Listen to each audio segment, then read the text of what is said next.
হয়ে গেলেন। বলল, সঙ্গিনী আমার, তুমি একজন নারী, আমিও একজন নারী। ও আমার পর্দার পরামপুরের মা বোনেরা, একটু লক্ষ্য দিয়া কান লাগাইয়া শোনেন। ফাতেমা জোহরা বলে, তুমি একজন নারী, আমিও একজন নারী। এইবার ফাতেমা, আমার স্বামী যদি পারমিশন দেয়, কালকে তোমার সাথে দেখা করব। দ্বিতীয় দিন ফাতেমা জোহরা যখন দরজায় আসলো, লম্বা ঘটনা সংক্ষেপ করছে। ফাতেমা জোহরা বাড়ি থেকে যখন রওনা দিবে, ইমাম হাসান মায়ের ফুটটা ধরে কয়, মা তুমি কই যাও? ও মা, কালকে গেছিলা, আবার আজকে যাইতেছ রে মা, আজকে আমার দিয়া যাইতে হইবে। এইবার দরজার ভিতরে যে একটা গলাঘাত করছে, দরজা খোলার আগে জিজ্ঞেস করলো, কে গো তুমি? ও ফাতেমা, তুমি কি একা নাকি তোমার সঙ্গে কেউ আছে? এইবার ইমাম হাসান ডাক দিয়া কয়, আমি আমার বিশ্ব নবীর কলিজার টুকরা হাসান আমার মার সাথে আছি। মহিলা ডাক দিয়া কয়, ফাতেমা, ও ফাতেমা রে, আমার স্বামী পারমিশন দিছে তোমার সাথে দেখা করার লাইগা, কিন্তু তোমার ছেলের সাথে দেখা করার অনুমতি দেয় নাই গো। চইলা যাও, চইলা যাও, দেখা করতে পারো না। আর একটু জোরে সুবহানাল্লাহ কর। ফাতেমা জোহরা রাদিয়াল্লাহু তাআলা আনহা চইলা আসলো। তৃতীয় দিন আবার দেখা করার জন্য যাইতেছে। এইবার ইমাম হুসাইন বলে, মা, বড় ভাই হয়ে গেছিল, এইবার আমার লইয়া যাও। ইমাম হুসাইন রে যখন লইয়া গেছে গো, কিতাবের মধ্যে লেখে হুসাইনের বয়স 6 বছর, মাতান্তরে 7 বছর।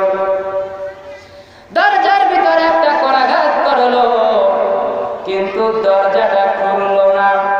ডাক দিয়া বলল, ফাতেমা, তুমি একা নাকি তোমার সঙ্গে কেউ আছে? ইমাম হুসাইন ডাক দিয়া বলল, আমি আমার নানাজির কলিজার টুকরা হুসাইন আছি। মহিলা ডাক দিয়া বলল, ফাতেমা রে, আমার স্বামী তো অনুমতি দিছে, পারমিশন দিছে হাসানের সাথে দেখা করার লাইগা। ও ফাতেমা,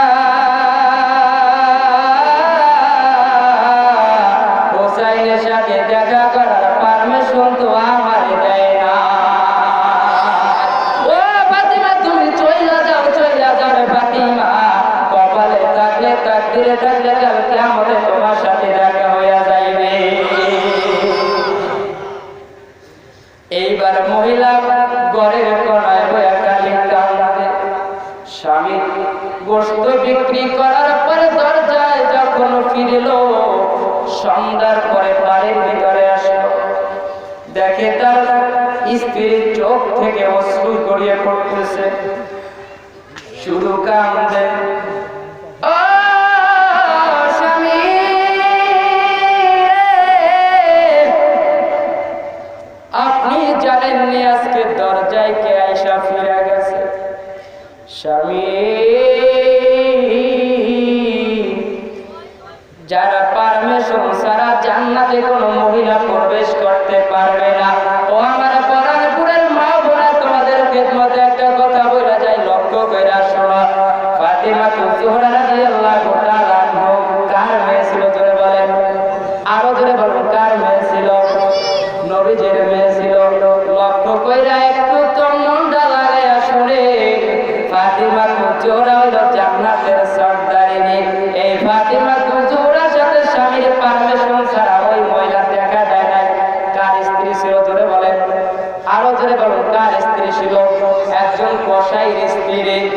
এইবার ওই স্বামী কসাই যখন শুনছে ফাতেমার সাথে দেখা দেয় নাই, দুইটা দুইটা হাত উপরের দিকে উত্তোলন কইরা ডাক দিয়ে বলে, প্রভু ও মালিক রে, কেমন স্ত্রী তুমি আমারে ডাক বানাইয়া দিলা, কেমন স্ত্রী তুমি আমারে দান করে লাগো, আমার পারমিশন ছাড়া সে ফাতিমারও দেখা দিল না। ও তুমি আমার স্ত্রীকে কাল কিয়ামতের দিনে জান্নাতের সরদারের বডিগার্ড বানাইয়া দাও। আরো জোরে বলেন সুবহানাল্লাহ। আমার মা বোনেরা, বেশি ওয়াজ কিন্তু হেদায়েত হওয়ার জন্য লাগে না। আমার নবী 1400-1500 বছর পূর্বে হাদিস শরীফে বলছে, বুখারী শরীফের মধ্যে, আখলিস দীনাকা ইয়াকফিকাল আমালুল কলিল, অল্প আমলই নাজাতের জন্য যথেষ্ট। এই কথা বলেন ঠিক কিনা? আর যদি উচ্চ আওয়াজ করে বলেন ঠিক কিনা? কিন্তু অত্যন্ত দুঃখের বিষয়, আজকে বাংলাদেশের দিকে তাকাইলে দেখা যায় পর্দা নাই। বাংলাদেশের দিকে তাকাইলে দেখা যায় রে বন্ধু, মা বাবার খেদমত নাই। ও বন্ধু, নাম রাখে আব্দুল্লাহ, কি নাম রাখে? নাম রাখে আবু বকর, কি নাম? রাত 12টার পরে যায় দেখবেন বাস স্টেশনে যায়, মদের বোতল হাতে নেয়। বাস স্টেশনে যাইয়া রাত 12টার পরে নাম রাখছে কিন্তু আব্দুল্লাহ, মদ খাইয়া মাতাল হইয়া এবার বিদ্যুতের খুঁটি বসাইয়া লাঠি মারে। ওই শট, আমার চিনাস, আমি অমুক নেতা, নাম হয়েছে আব্দুল্লাহ। বিদ্যুতের খুঁটি বসাইয়া লাঠি মারে, বিদ্যুতের খুঁটি সর্বনাকি আর পা ভাঙলো। কথা বলো, বিদ্যুতের খুঁটি বসাইয়া লাঠি মারছে, এরপর লাঠি মারছে, বিদ্যুতের কিছু হয় না।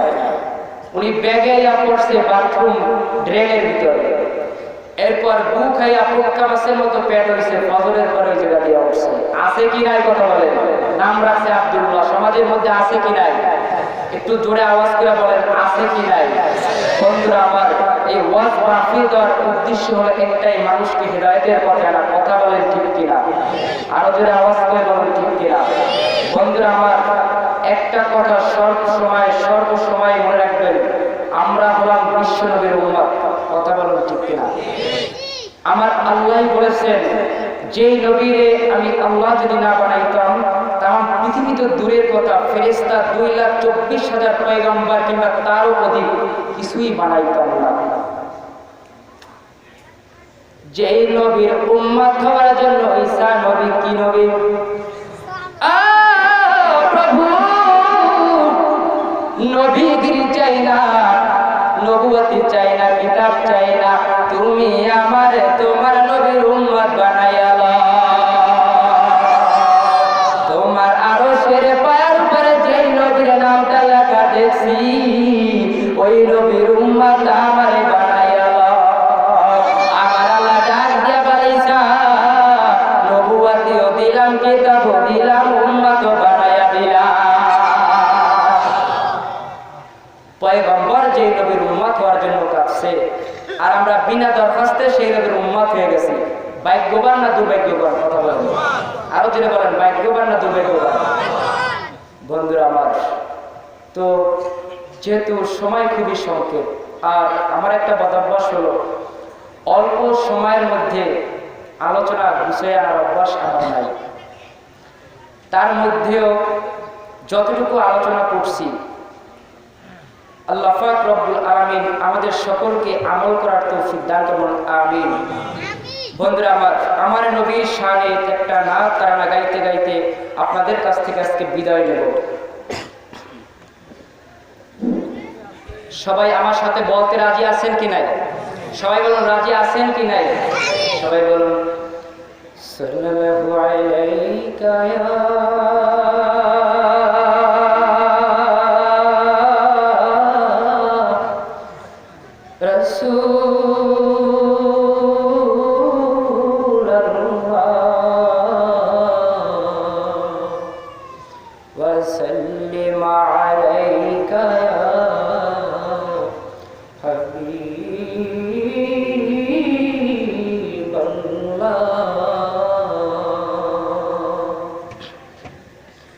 সবাই একটু বলুন, দিও দেখা মরণ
তোমায় ভালোবেসে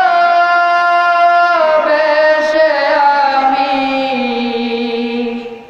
হতে চাই রাজি,